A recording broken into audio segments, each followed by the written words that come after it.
احمدہ وصلی علی رسولہ الکریم اما بعد فاعوذ باللہ من الشیطان الرجیم بسم اللہ الرحمن الرحیم۔ آج سورتوں کے تعارف کے سلسلے کو آگے بڑھاتے ہیں۔ سورہ رحمان مکہ المکرمہ میں نازل ہوئی۔ تفسیر خارزن، اس صورت میں 3 رکوع اور 78 آیتیں ہیں۔ اس صورت کا نام سورہ رحمان اس لیے رکھا گیا کہ اس کی ابتدا میں اللہ رب العالمین کے اسماء حسنی میں سے ایک اسم الرحمن سے کی گئی ہے۔ سورہ رحمان کے بہت سے فضائل ہیں۔ حضرت علی المرتضیٰ کرم اللہ وجہہ الکریم سے روایت ہے کہ نبی کریم صلی اللہ علیہ وسلم نے ارشاد فرمایا، ہر چیز کی ایک زینت ہے اور قرآن کی زینت سورہ رحمان ہے۔ شعب الایمان۔ مفتی احمد یار خان صاحب نعیمی رحمۃ اللہ علیہ فرماتے ہیں، چند وجہ سے سورہ رحمان کو قرآن کی دلہن زینت فرمایا گیا۔ اس صورت میں اللہ رب العالمین کی ذات و صفات کا ذکر ہے اور ذات اور صفات پر اعتقاد ایمان کی زینت ہے۔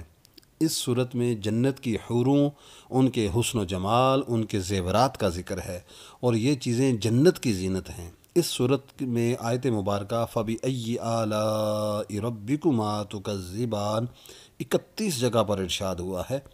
اس سے صورت کی زینت اور زیادہ ہو گئی ہے۔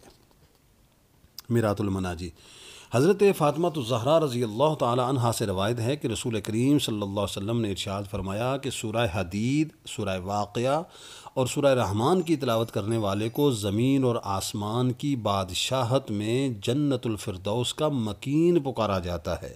شعب الایمان۔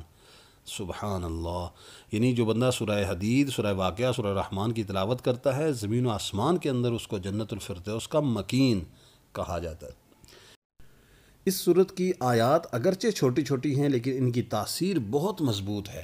مروی ہے کہ حضرت قیس بن عاصم منقری رضی اللہ تعالیٰ عنہ نے اسلام قبول کرنے سے پہلے سید المرسلین صلی اللہ علیہ وآلہ وسلم سے عرض کی، جو کچھ آپ پر نازل کیا گیا ہے میرے سامنے اس کی تلاوت کیجیے۔ آپ صلی اللہ علیہ وسلم نے اس کے سامنے سورہ رحمان پڑھی تو اس نے عرض کی، اسے دوبارہ پڑھیے، حتیٰ کہ نبی کریم صلی اللہ علیہ وسلم نے اس کے کہنے کے مطابق 3 مرتبہ سورہ رحمان کو پڑھا۔ سورہ رحمان سن کر اس نے عرض کیا، خدا کی قسم یہ صورت بہت ہی خوبصورت ہے، اس میں بہت حلاوت ہے، اس کا نیچے والا حصہ سرسبز اور اوپر والا حصہ پھلدار ہے اور یہ کسی انسان کا کلام ہو ہی نہیں سکتا، اور میں گواہی دیتا ہوں کہ اللہ تعالیٰ کے سوا اور کوئی معبود نہیں اور بے شک آپ اللہ رب العالمین کے رسول ہیں۔ تفسیر قرطبی۔ سورہ رحمان کے مضامین۔ اس صورت کا مرکزی جو مضمون ہے، اس میں اللہ رب العالمین کی وحدانیت اور قدرت، نبی کریم صلی اللہ علیہ وسلم کی نبوت اور قرآن مجید کے اللہ رب العالمین کی وحی ہونے پر دلائل بیان کیے گئے ہیں۔ اسی طرح مزید اس کے مضمون یہ بھی چلتے ہیں۔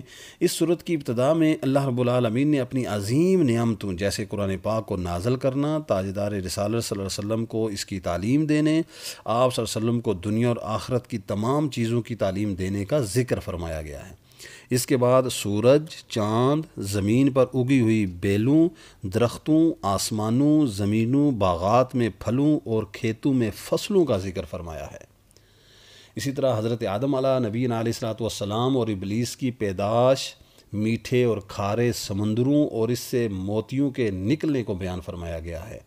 اس جہاں کے فنا ہونے اور صرف اللہ کی ذات کے باقی رہنے اور تمام مخلوق کے اللہ رب العالمین کا محتاج ہونے کا ذکر فرمایا گیا ہے۔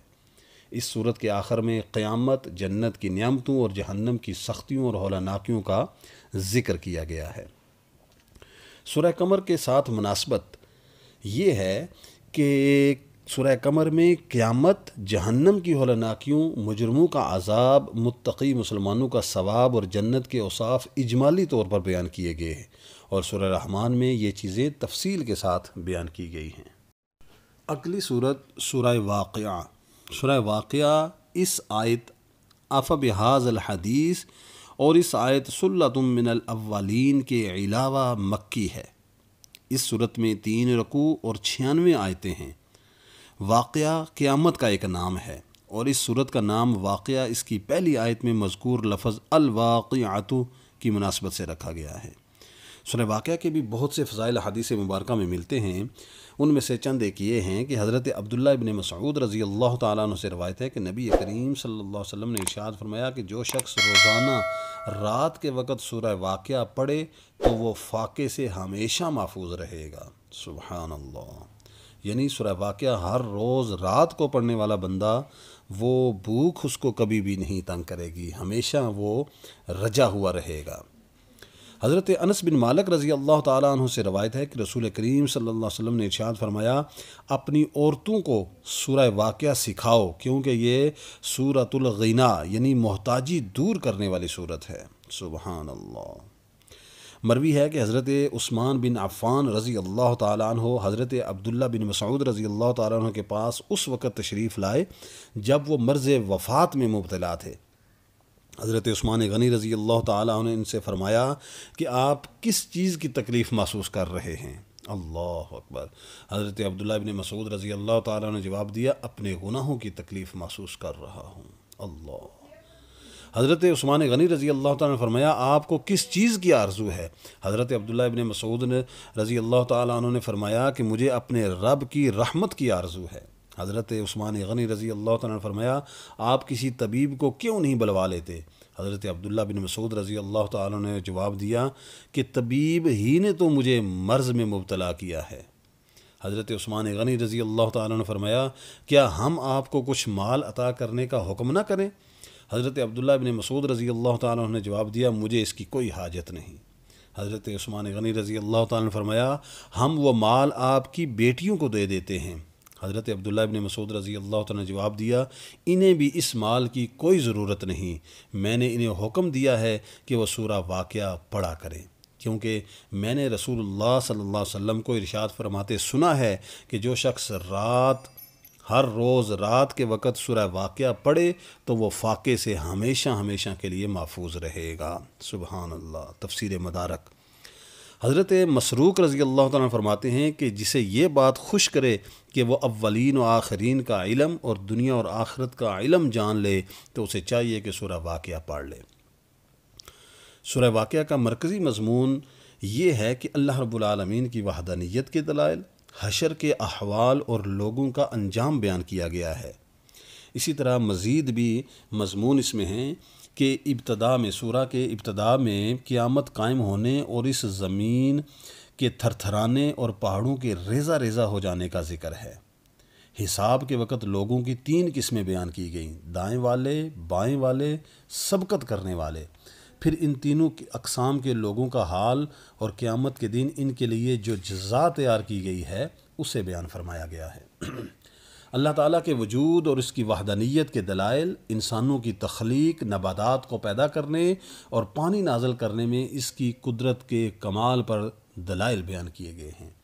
قرآن پاک کا ذکر کیا گیا اور یہ بتایا گیا کہ قرآن پاک سب جہانوں کے پالنے والے رب کی نازل کردہ کتاب ہے۔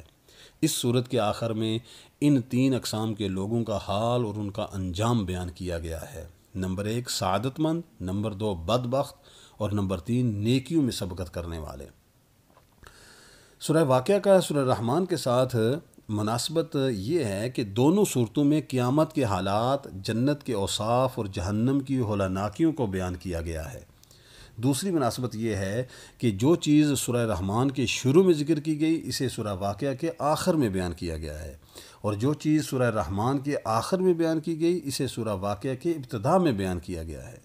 جسے سورہ رحمان کے شروع میں قرآن مجید کا ذکر کیا گیا، پھر سورج اور چاند کا، پھر نباتات کا، پھر انسانوں اور جنات کی تخلیق کا ذکر کیا گیا، پھر قیامت، جہنم اور جنت کی صفات بیان کی گئی، اور سورہ واقعہ میں پہلے قیامت کی صفات اور اس کی ہولناکیوں کو بیان کیا گیا، پھر جنت اور جہنم کی صفات بیان کی گئی، پھر انسانوں کی تخلیق، نباتات، پانی اور آگ کا ذکر کیا گیا، اس کے بعد ستاروں کا اور آخر میں قرآن مجید کا ذکر کیا گیا ہے۔ اس کے بعد ہمارے پاس سورہ حدید ہے۔ اس کا تعارف یہ ہے کہ سورہ حدید کا مقام نزول کے بارے میں ایک قول یہ ہے کہ یہ مکی ہے اور ایک قول مدنی ہے۔ اس صورت میں 4 رکوع اور 29 آیتیں ہیں۔ عربی میں لوہے کو حدید کہتے ہیں، اور اس صورت کی آیت نمبر 25 میں اللہ رب العالمین نے حدید یعنی لوہے کے فوائد بیان فرمائے ہیں۔ اسی مناسبت سے اس سورت کا نام سورہ حدید رکھا گیا ہے۔ سورہ حدید کی فضیلت کے بارے میں حدیث مبارکہ پڑھتے ہیں کہ حضرت ارباز بن ساریہ رضی اللہ تعالیٰ عنہ فرماتے ہیں کہ تاجدار رسالت صلی اللہ علیہ وسلم نے سونے سے پہلے مسبحات کی تلاوت کا فرمایا، اور ارشاد فرماتے ہیں کہ ان صورتوں میں ایک ایسی آیت ہے جو 1000 آیتوں سے بہتر ہے، تفسیر جلالین۔ اسی طرح مسبحات سے مراد وہ صورتیں ہیں کہ جن کی ابتدا میں تسبیح کی آیات ہیں، جیسے کہ سورہ حدید، سورہ حشر، سورہ صف، سورہ جمعہ اور سورہ تغابن۔ اس صورت کا مرکزی مضمون یہ ہے کہ اس میں عقیدے اور ایمان سے متعلق جہاد اور راہ خدا میں خرچ کرنے کے بارے میں اور اس کے علاوہ دیگر چیزوں سے متعلق شرعی امور کو بیان کیا گیا ہے۔ اسی طرح اس میں مزید بھی مضمون کو بیان کیا گیا ہے۔ نمبر 1، سورت کی ابتدا میں اللہ رب العالمین کی صفات، اس کے اسماء حسنی اور کائنات کی تخلیق میں اس کی عظمت اور قدرت کے آثار کا ظہور بیان کیا گیا ہے۔ مسلمانوں کو دین اسلام کی سربلندی اور اس کے اعزاز کی خاطر اللہ رب العالمین کی راہ میں مال خرچ کرنے کی ترغیب دی گئی ہے۔ دنیا اور آخرت کی حقیقت کو واضح کیا گیا ہے اور بتایا گیا ہے کہ دنیا فنا ہونے والا گھر اور کھیل تماشے کی طرح ہے، جبکہ آخرت ہمیشہ باقی رہنے والا گھر سعادت اور بڑی راحت کی جگہ ہے، اور اس کے ساتھ دنیا کے دھوکے میں مبتلا ہونے سے ڈرایا گیا ہے اور آخرت کی بہتری کے لیے عمل کرنے کی ترغیب دی گئی ہے۔ مسلمانوں کو مصیبت پر صبر کرنے کی تلقین کی گئی اور تکبر بخل کی مذمت کی گئی ہے۔ اللہ رب العالمین سے ڈرنے اور انبیاء اور رسل علیہم الصلاۃ کے راستے کی پیروی کرنے کا حکم دیا گیا ہے۔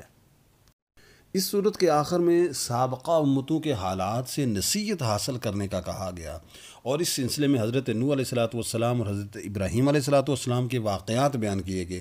متقی لوگوں کے ثواب کو واضح کیا گیا اور اپنے رسولوں پر ایمان لانے والوں کے لیے دگنے اجر کا بیان ہوا ہے، اور اس کے ساتھ ساتھ یہ بھی بتا دیا گیا کہ رسالت اللہ تعالیٰ کی طرف سے ایک چناؤ ہے، اور یہ اللہ کا فضل ہے، اور اپنے بندوں میں جسے چاہتا ہے یہ رتبہ عطا کر دیتا ہے۔ حضور نبی علیہ السلام کی تشریف آوری کے بعد اللہ رب العالمین نے نبوت کا سلسلہ ختم فرما دیا ہے۔ اب قیامت تک کوئی نبی نہیں آ سکتا، کسی کو نبوت نہیں مل سکتی ہے۔